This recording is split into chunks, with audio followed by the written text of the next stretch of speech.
دكتور غالب ليش يلام الاطار التنسيقي؟ بعض زعاماته مختفيه حقيقه. انا قلق الان على الشيخ قيس الخزعلي، قلق على والله الحاج ابو الاء الولائي، ما مندخلين الناس. السعوديه موقفها هو افضل من موقف زعامات الاطار التنسيقي ازاء الحرب الاسرائيليه الايرانيه، بالتالي ليش يعني تربط حجه الحرب بالاطار التنسيقي والفصائل؟ موقف استاذ محمد موقف خجول جدا، يعني موقف لا يلبي الطموح. ولم نسمع يا دكتور غالب إدانات مشكلة واضحة وقوية. مشكلة يعني لو كان يصدر الشيخ قيس الخزعلي، لو كان يصدر السيد المالكي وبعض زعامات الإطار التنسيقي بيانات تساند إيران، كان قلتوا ها رايحين بورطة بسببكم وبسبب تصعيدكم هذا احنا رايحين إلى حرب. ترى الناس هم ملت.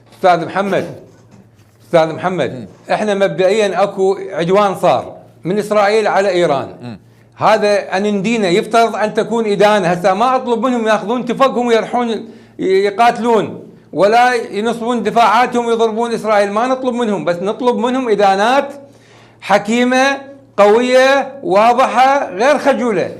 هذا للأسف الشديد حتى هذه الإدانة غير موجودة أبدا.